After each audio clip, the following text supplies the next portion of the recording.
Nie znałem żadnego z zabójców. Wiem, że jeden z nich studiował psychologię. Nawet był na niższym roku, nigdy nie miałem z nim zajęć, więc nie miałem okazji go poznać. Tak, znałam Kosakowskiego. Byliśmy razem na wyjeździe integracyjnym, chodziliśmy razem na wykłady.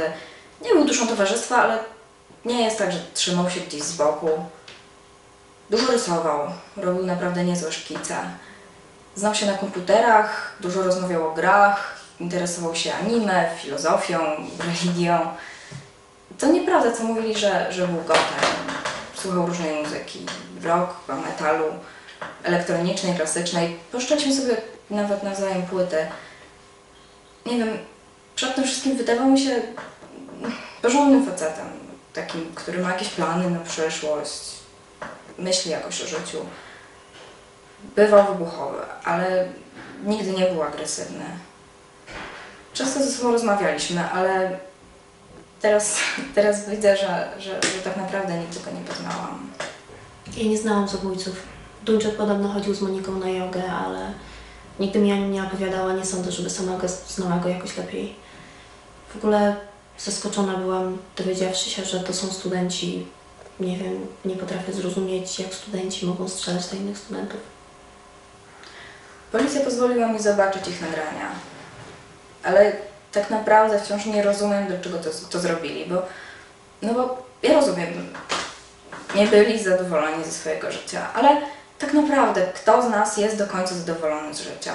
Każdy ma jakieś problemy i tak naprawdę nie potrafię zrozumieć, dlaczego właśnie oni, co w ich życiu było tak innego.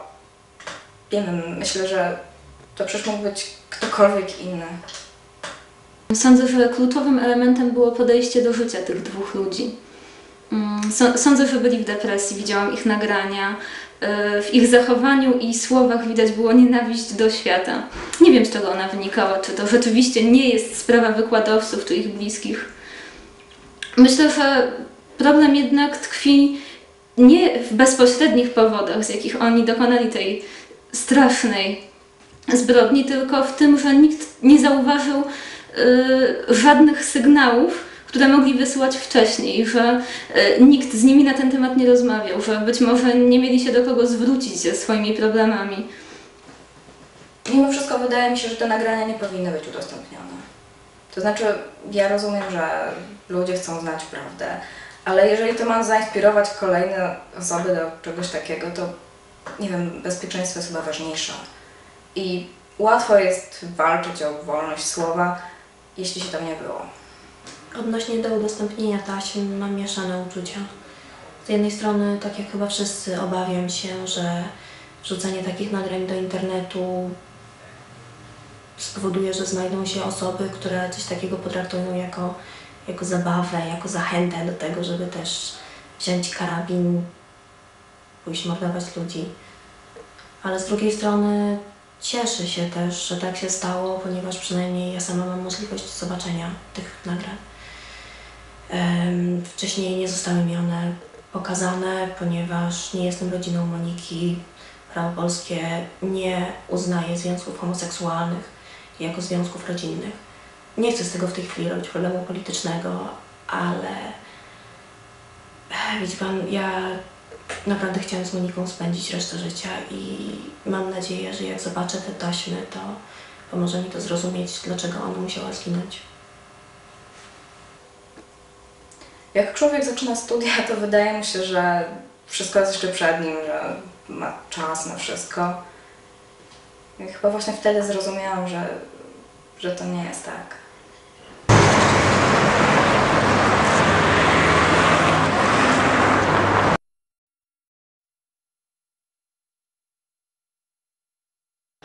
Oto 3 lipca 17:23. Osiedle Gocław, Warszawa. Dzień dobry świecie, tak. Dobra, leci. Dzień dobry, nazywam się Michał Duńczyk. Jan Kosakowski. I witamy na naszym pierwszym poważnym nagraniu. Tak naprawdę zajmuję się tym od maja, a planuję jeszcze dłużej. I myślałem o tym pierwszym razie, kiedy będę musiał do was przemówić. Tylko tak naprawdę teraz, jak ten pierwszy raz nadszedł, to rozumiem, że ciężko mi będzie powiedzieć coś naprawdę ważnego w tym tak krótkim czasie, ponieważ to tak jakbym chciał streścić swoje własne życie w 10 sekund, no to tego się po prostu nie da zrobić. Tak więc powiem tylko, że jesteśmy przygotowani, dobrze zorganizowani, zdeterminowani i zrobimy to. Zrobimy też to, czyli tę oto kasetę, w której spróbujemy zawrzeć dla Was różne scenki z naszego życia, jakieś dobre rady, gdybyście chcieli robić coś podobnego. Radzimy. Tak, no, dlatego też postaramy się dobrze wypaść. Cieszcie więc oczy widowiskiem, wojeryści.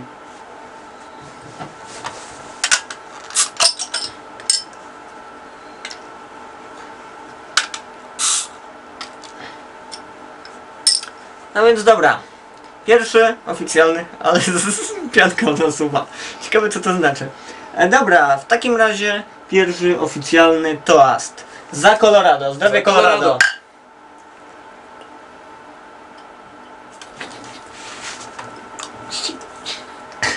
Pały. Cholera. Tego nie było w skrypcie. No dobra.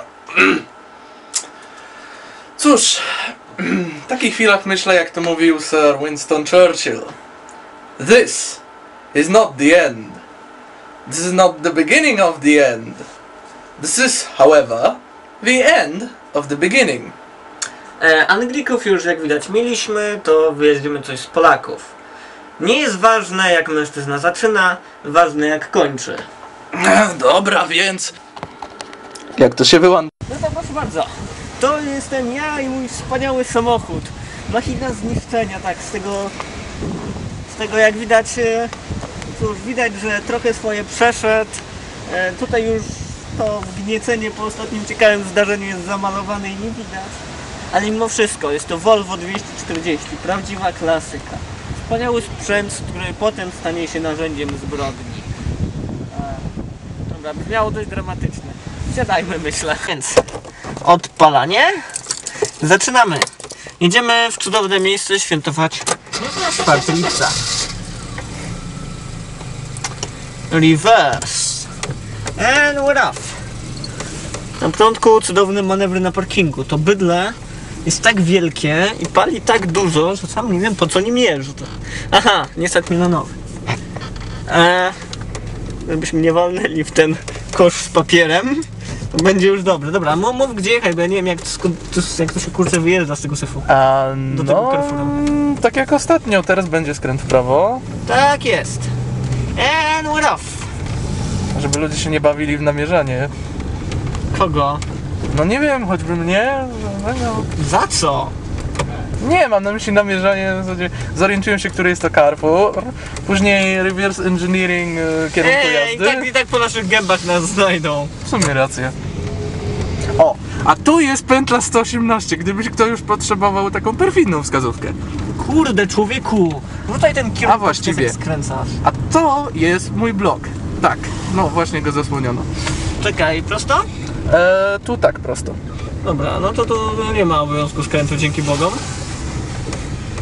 Jezu, jak ci ludzie jeżdżą. Czego by nie mówiono, uważam, że ateizm jest jednak łatwiejszym. Ateizm. Monoteizm jest łatwiejszą opcją. Dlaczego? Musisz się chędożyć tylko z jednym boostem. No w sumie, chociaż ja myślę, że ateizm jest jeszcze łatwiejszy, bo wtedy się z żadnym nie musisz chędożyć. A wtedy wszystko musisz, że tak powiem, na siebie. I dobrze, tak ma być. Chociaż, ojej, może nie powinienem tego mówić jako zadeklarowany katolik, ale to by tłumaczyło popularność religii wśród warstw niższych. Kurde, jak ja dawno nie byłem w drive-inie. Jak na celebrujących 4 lipca i w ogóle święto kapitalizmu, to jesteśmy strasznie nieobeznani. Okej. Dobra, mamy 2 minuty, jesteśmy na parkingu, mogę się odpasić. Tak, mogę się odpasić. Zresztą będziemy dalej też na parking zjeżdżać. Majna torba. I wspaniała zawartość. Czyżbyśmy nie wzięli, tak? Nie, O kur... twardy jestem, no. Uff. Już myślałem. Spoko. Będziesz machał tą z niedźwiadkiem? Nie, No.